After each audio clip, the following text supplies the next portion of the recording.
The following is a presentation of the St. Louis Chess Club. Hello everyone, and we're back. I'm your host, Grandmaster Denes Boros, and we have another special guest. In fact, she is one of the biggest chess streamers out there. She is Poland's favorite, a World Youth Champion, and the first person to be signed to an esport team. I'd like to introduce you, aka Nemsko, Nemo. Thank you for joining us. Hello, no, thank you very much for inviting me. Thank you. Yeah, it's a pleasure. Also, I'd like to start from the start. How did you start your chess career, or what kind of started your career? Well, I mean, I've been playing chess for a really long time. I've been playing since I was pretty much 3 years old. So it's been an absolutely long journey. I've been playing chess competitively since I was 3, so pretty much like took a break when I was 17, and I'm not like fully back into competitive play, but I've been playing chess for pretty much 18 years of my life. But what captured you? What really got you playing chess? I think it's the competitive aspect. I think I was just always very competitive, even as like a kid, and I just always wanted to win tournaments. So it was always that as I got older. And one of the highlights of your pro chess career was to win the World Youth Championship. How did that happen? Was it tough, or was it just an easy breezy road for you to win? I honestly think one of the things that really pushed me to win the World Championship that year specifically, not that like I don't have a million reasons I want to win, right? I think that year I just was bullied in like middle school, and this is like a story I haven't really told people, but now that like my mental is a lot more fresh about it, I kind of want to share the story. It's basically I kind of got bullied in middle school, and I was like, okay, sort of like chess wasn't really cool back then, and like, you know, kids would make fun of you for being like that chess player. I mean, I also had lots of support, but I think it's those negative comments that really drove me to prove the haters wrong, kind of thing, that like, yo, I can be really, really good at chess, and I can also be good at everything else too. So that's what really pushed me that year. Sort of like what kills you makes you stronger. Exactly. What doesn't kill you makes you stronger. Yeah, exactly. Yeah, for sure. And I checked that tournament, and interestingly enough, I saw second place was Poland. Yes, it indeed was Olivia Kielbasa. Yeah. Was it tight towards the end, or was it easier? It was definitely tight towards the end. I think I had the same amount of points as her, but my tiebreak was a lot better. So, actually, no, my tiebreak was not a lot better. I was just, yeah, by a slight margin, I won. But yeah, it was a very, very close tournament for sure. So I want to segue into becoming from a pro chess player to a pro streamer. Now, I saw the early beginnings of your streaming career, and you had some struggles with getting used to the mechanics. Can you tell us a bit more about that? Yeah, I mean, when I first started streaming, I didn't really know what a pre-move was. Well, okay, this wasn't even before I started streaming. This was one of my previous matches with Alexandra Botes. I had never really played online before, and I guess I hadn't really played Bullet before either, so there was no point to me learning, like no point to me really pre-moving. But I mean, definitely getting used to playing online chess while reading chat, and also developing like, you know, how to become a streamer really, because I was just kind of thrown into it. All of those things were definitely things I struggled a bit to overcome when I was first starting out. But currently I saw how you kind of amaze your peers with your speed.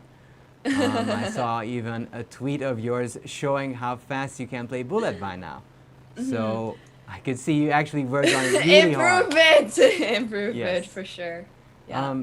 So talking about that, if you could choose over-the-board tournament, online tournament, which one would you choose to play in? Oh, I mean, right now, obviously I haven't played in-person tournaments for a really long time, so I think I do miss those. But I think in the future, I really want to see maybe a little bit of combined, some over the board, some online, because it's definitely not realistic for me to travel everywhere, right? To play over the board while streaming, while doing all the other stuff in my life.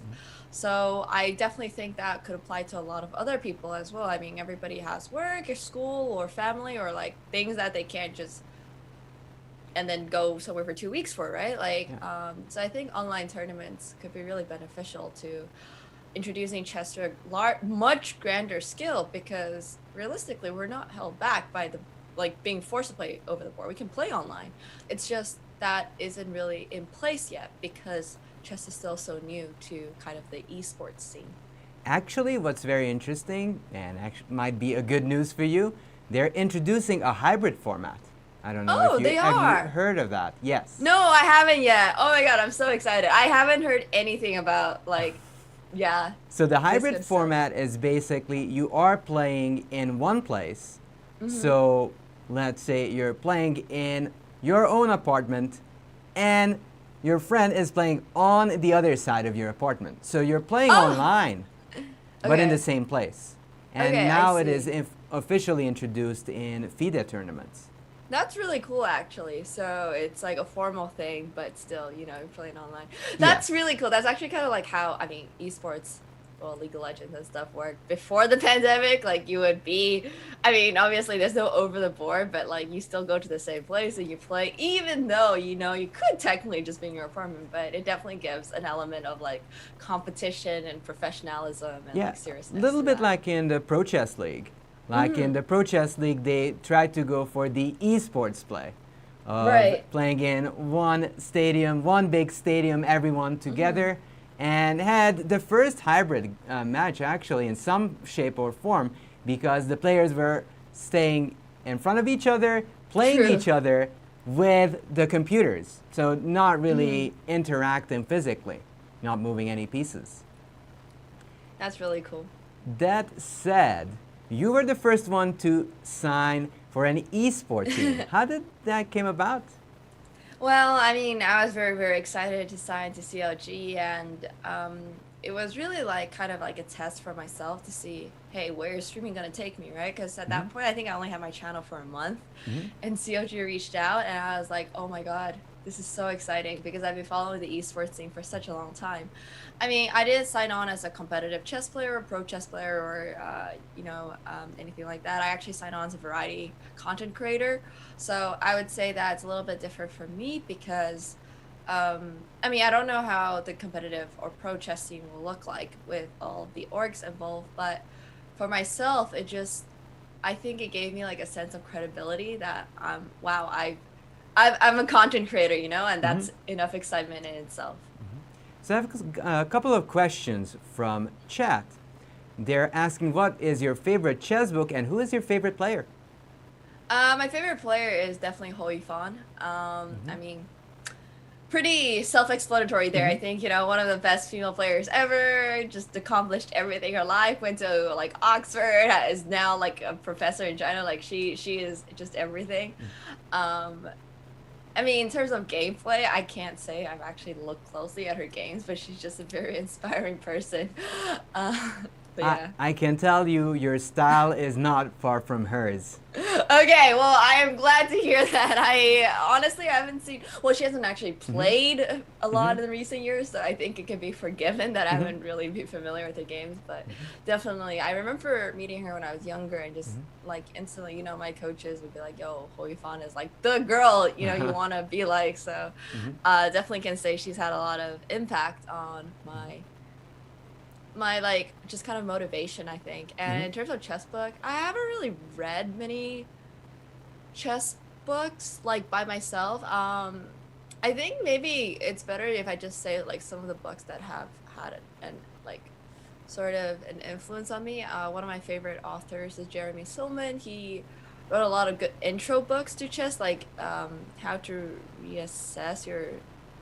It's called Imbalances or something back when I read it, but I know it went through some editions. So. I guess how to reassess your chess. Yeah, I think it was how to reassess your chess. Okay, I remember. I think when I read it when I was like 6, it had a different title. I'm pretty sure, but Yeah, the other book of his is Mastering Endgames or something like that, and that was another book that um, had a lot of influence on me when I was younger. I mean, I haven't really read books in the last 10 years, so all of this stuff is from like back when I was like 6 or something. But yeah, those are the two books I will always remember. So I'm gonna guess that influence. Yeah. So we've got a couple of other comments. They saw your first stream. It was great. Also, have you changed your style and opening? And when did you find your style? That was the question in chat. I haven't changed my style of opening since I was probably like 6. I've been playing the same opening since I was so young. I first played as the Scotch. I remember this very clearly. And then from the Scotch, I went to the Spanish. And I've been playing the Spanish for the last like 10 years since. I mean, obviously I've learned how to play D4 openings. I've learned how to play Knight of 3. I've learned how to play C4. Like I've learned everything. But I just never saw a reason to switch out of the Spanish because it was working so well for me, right? Like you can play as both black and white. There's like 20 million lines in the Spanish too. So if you don't feel like playing this line in the Spanish today, you can play like one of the 10 other lines in Spanish and it becomes a whole different opening. So whenever I say I like play only the Spanish, I think people think it's very boring, but I also don't think people realize there's like 50 million things you can do in the Spanish. Whereas if you played something like the London, you're actually stuck playing the London, but in the Spanish, you can get so much variety. So I think that's just kind of been my thing. But in terms of like recently, I suppose I've been trying to switch up my openings. Part of it is mostly because like once you play 3,000 games, I guess, in the same opening, you kind of get bored and you're like, okay, well, time to test out new stuff. Like yesterday, I played a match and I played primarily D4, which I hardly ever do. But yeah, I mean, like I said, it's not like I can't play openings. It's just I have a very clear preference and I know what I want. I know what kind of style of positions I want. So if D4 can give me that similar style of position, I'm happy with it. It's just usually, you know, you kind of don't know what people are going to play in online blitz, whereas in over the board you can actually prepare against them. So I'm obviously just more confident in playing openings I've already seen before. Yeah. When I play blitz. I never thought I'm gonna say this, but the only thing that from the beginning connects me, you, and XQC is that we all started playing the Scotch. I mean, I did regret it, and I did fall for some tricks. I'm not gonna mention who else fell for some tricks in that opening, but it did happen. Yeah, I mean, the Scotch is definitely one of the openings that you kind of have to know theory for, I think. So definitely a lot of tricks there. And by tricks, I mean, sometimes you just get scholars mated too, but you know, that's fine. It's okay. So, as you mentioned before, the Polish opening, I'd like to ask you a little bit about your Polish fan club or your quarter Polish heritage.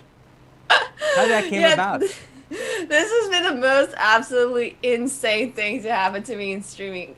If somebody told me a year ago that, hey, look, in a year you're going to be a Twitch streamer and your viewers will be primarily from Poland, I will be like, what? But now that we're here, it's been, I think, 2 weeks since the first ever raid from Exentatio. So like Bertosh. And it's just been like crazy. I think this has to be the record for most influential raid ever. I honestly think so. It's just been insane because I mean, like the differences I think in the community, not really differences in community, because I think everyone's like really supportive and like very positive, and that's always the community I've always wanted from my chat. But it's just in terms of like, I would just say Polish people are built different. Like they're just built different. I don't know how else to put it. It's been absolutely so much fun having everybody around. Now, if you're not familiar with Nemo, she has her own vocabulary. She uses build different, Chad, and many other words. So unless you don't check her stream out, you'll never know what those words mean. Yeah, for sure. I definitely I think having been online for this long, I've just definitely started using my own English words. Yeah. And it's kind of interesting to see how you sort of ease them from a pro chess player to a pro streamer. And I should not forget of asking this question. Did you feel welcomed in the streamer community? I definitely felt very, very welcomed. I mean, I think Alexandra really made sure that, you know, everybody welcomed me both on her channel and after and, you know, now. Like, everything that the community, the chess community has done for me has been absolutely just amazing. Like, I couldn't imagine this much support. And also for League and, like, Valorant and, like, all the other games I play and poker, everybody has just been so welcoming, and it's just like really heartwarming, I think, because you can go from being strangers with somebody to being really close friends with them, and that's super, super cool. It's the power of the internet, I guess. And I'm just noticing that you actually did a bit of shift from just chess to a bit of variety. Just like in your chess game, you're trying to widen the appeal and just get some other games in there. What can you say about the other communities? How do they think about chess? Are they interested in getting part of the chess community or chess itself? I can definitely say the League and poker communities absolutely love chess. It's just crazy. Like, a lot of the players, poker players I talk to, all want to play chess, or they've all played chess. I mean, that one probably makes a lot of sense because people put a lot of, I mean, a lot of chess players go pro at poker and stuff like that. But it's been really, really cool to just talk to people and they'd be like, yeah, I absolutely love playing chess, you know. And obviously, a lot of the people I play League with also absolutely love playing chess. So it's been absolutely fun. And the other question I wanted to ask, you played pro chess. Are you hoping to do some more professional chess, get titles and such? I'm definitely thinking about it. I mean, I'll see how the format for tournaments comes up. I mean, I'm pretty sure like getting norms and stuff won't change that much, but I'm happy with where I am right now. And, you know, if opportunities arise, I will definitely not say no. But I also don't want to, like, give myself an expectation or really, like, anything like that. So at this point, I don't really want to say, like, yes, I will try to come back into competitive play because I don't know. Maybe I will, maybe I won't. But I think it's maybe the mystery of whether or not I will do it that future makes me will happy. tell. Yeah, it's like, you know, for the first time in my life, I don't feel like I need to plan the next 10 years of my life out. It's okay if I just decide what I'm going to do today, and I'm just comfortable with that. The other thing that I wanted to ask there is, if you would have an opening, you could decide what it's about and who would play. Who would you invite for your own tournament just to play against or face? Well, I mean, I think for this question, I will probably pick people, you know, that I've always dreamt of playing against. But, I mean, if I was going to design my own opening, it would probably be something very similar to the Spanish. I would just take out, like, the nuances of some of the Spanish line that I don't really like. Like the Berlin, for example. Not a fan of the Berlin, but I think I would really invite some of the more what's it called, like more active and attacking and aggressive players. Like Nepo is really, really cool. Don't you mean the more Chad players? Yeah, the more Chad players, exactly. Like Nepo's playstyle is so cool. Ifan's playstyle is obviously really cool. It's like, you know, all the exciting games that could happen coming out of the opening would be really cool, where we don't have to sweat 50 moves for theory, you know? I think that's what I really want. I think I just mostly really want kind of a no openings kind of tournament.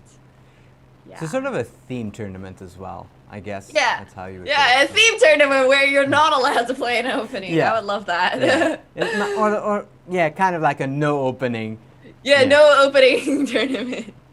So I've got a couple of questions by the name of St. Louis Chess Club. And St. Louis Chess Club's asked, I believe Nemo played the 2018 Norm Congress. Yo, How was yes, her I experience? did. I got absolutely destroyed is a very, very, I think it's an understatement of the year. But it was a lot of fun. I mean, I would always do it again because playing norm tournaments is something else. But yeah, I got destroyed. I think it's a very simple way of putting it. I did not perform very well. But hey, look, it was fun. It was enjoyable. I mean, you did have a fun time, right? Yeah, exactly. And that's sometimes all that matters. Yeah.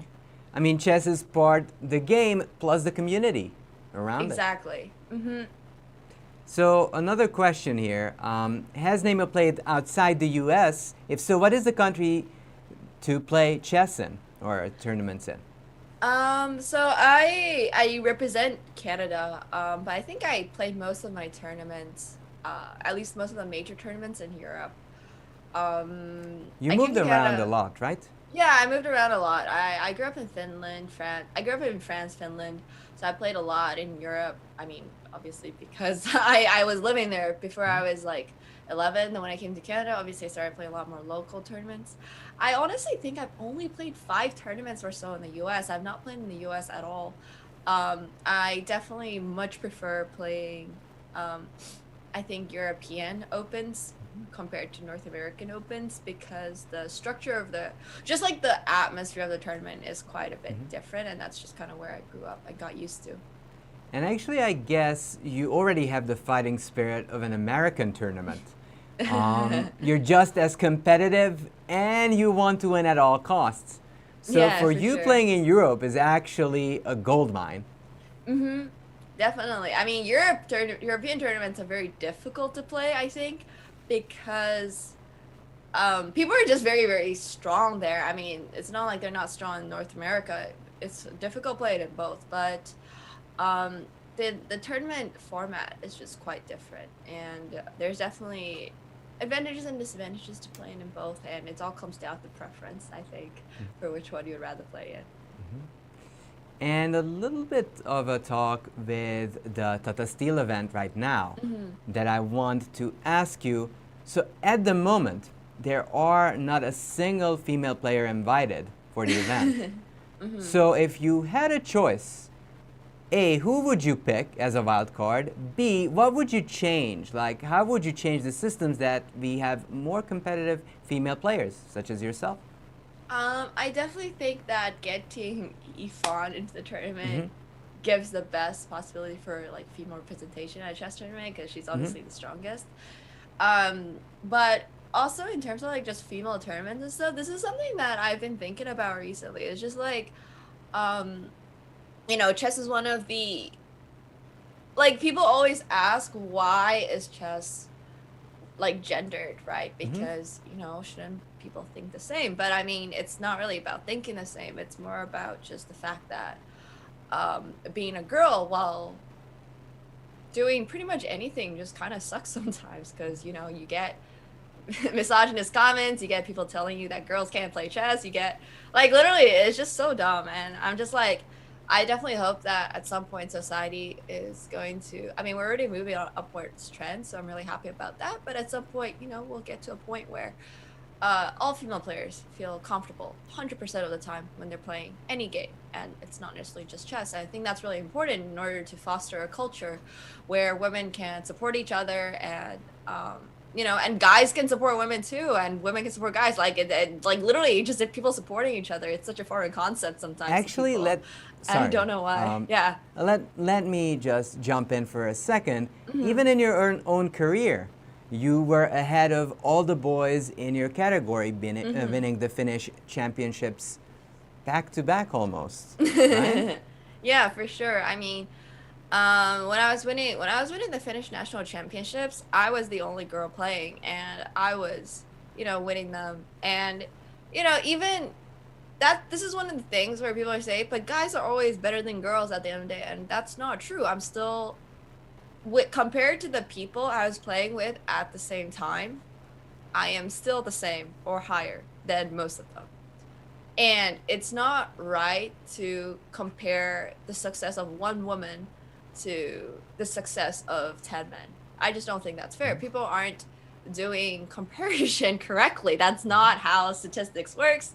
That's not how the world works. And I think this is a message that a lot of people need to hear, because they think that just because, you know, there's Magnus Carlsen and there's Hoi Fan, and Hoi Fan is not near Magnus Carlsen, therefore all men are better. That's not true. Just compare Ifan to people who she's interacted with in her career, right? She's top 100 overall. Exactly. I mean, she is better than so many. So it's just, I really think it becomes a matter of time and just needing to get more and more women into the game. And, you know, I mean, this might not happen with chess in the next 100 years, but as long as we're moving on an upwards trend, as long as society is doing this for future women in future games, I think that's really important. So I mentioned this to Alexandra Botez in our first interview, that, hey, what about doing mixed youth events? Mixed youth events online where girls and boys constantly compete with each other. Because what I noticed, and this is one of my theory, is that when everyone starts playing chess, they're all around the same rating. But then there's a separation between the groups. The girls and boys play on different groups. And for some reason or another, the boys have higher ratings, but that with time multiplies. So if like the 2300 plays against 2300, they'll be growing exponentially compared to a field where 2200 is the highest. Yeah, for sure. So if you would combine the fields, especially the youth fields, then you'd see them growing together. I think so too. I definitely think that we're getting to a stage where it's probably possible to compare to combine the fields, because there's enough female players now, and kind of see like where that takes people in chess. I mean, it's going to become like, I guess, half a society experiment, and the other half, you know, just a complete change of the event. I mean, I don't really want to talk about this like in terms of like, I have no authority on this subject whatsoever. I'm no longer like a super competitive youth chess player. I mean, I'm not even youth. Well, as a world youth champion, I think you have the right to have an opinion. Yeah, I mean, I would say if I was in 2014, if I was confined with the men's section, I would definitely, the boys section, I would definitely not be winning the under 14. Like, as simple as that, I would not. I don't think I would have the capability. I mean, I'm trying to remember who was the under 14 guys champion that year. I'm pretty sure it was probably some like 2400 international master, which is usually the case for, you know, under 14-year-olds. But like, I definitely think it's like, if you pull everybody together, people play stronger people, and it's just about not losing motivation and really just keep grinding at it and knowing that you can get to that level, and realizing that there's no gender reason why females can't be like over everything, can't be as good as guys, right? Yeah. I think that's something that's really important. I agree with that, and yeah, thank you for saying that. I'm actually kind of want to mention Judith Polgar's example. And Judith Polgar's example is very important. Like, she was playing all these youth events together with the boys, and guess what? Once she graduated from these youth events, she started playing in the big field, became top 50 immediately, and she was invited to the biggest arenas. And it has to do with the fact that, A, of course, she was talented, but second of all, she kept up with all the biggest talents. Ivanchuk, many others. She already faced all these players before her career even started. So I feel that this is maybe one of the steps, but I don't know what you think about that. I mean, there's so many things you can do for chess to improve or like really encourage women to play, and I think there's a lot of things that could happen and things that are easier to make happen than other things. So I'm pretty excited to kind of see like what changes the governing body of chess, FIDE, and you know, even chess.com is going to do for the game. And at the moment, talking about these youth, and not youth events, but these online events, what is your current favorite that you like playing in? I definitely like playing in Title Tuesdays. I think online Swiss events are really fun. Arena is a little bit more scuffed for me because, you know, you can, like, when I play an arena tournament, I'm not like super into it because I know I can leave anytime, kind of, know what I mean? But if I'm playing Untitled Tuesday, I know I'm stuck there for the 11 games. So I think I really like playing online Swiss events. So right now, if I ask you, 1 minute chess, classical chess, you got to choose. 1 Which minute, one? 1 minute, 1 minute. Of course, 1 minute. Everyone knows the answer to that. I mean, it changed so rapidly. Like, you were a classical player. You were asking the question, what is a pre-move? Yes. And then now you're saying, when can I pre-move? Yeah, for sure. I mean, now I'm asking the question, should I pre-move? And the answer is usually no, but I pre-move anyways. So we've definitely come a long way, and it's not necessarily in the best way. All right. So thank you so much for being a guest here. Thank you so much for joining us, and thank you for taking your time. Thank you so much for having me, Dennis, and have a great good day. Thank you. Bye-bye. All right, bye. So thank you so much, everybody, for joining us for this interview. And I hope you had a lot of fun. You learned a bit about Nemo and how she changed from pro player to pro streamer. Thank you for watching. Bye-bye.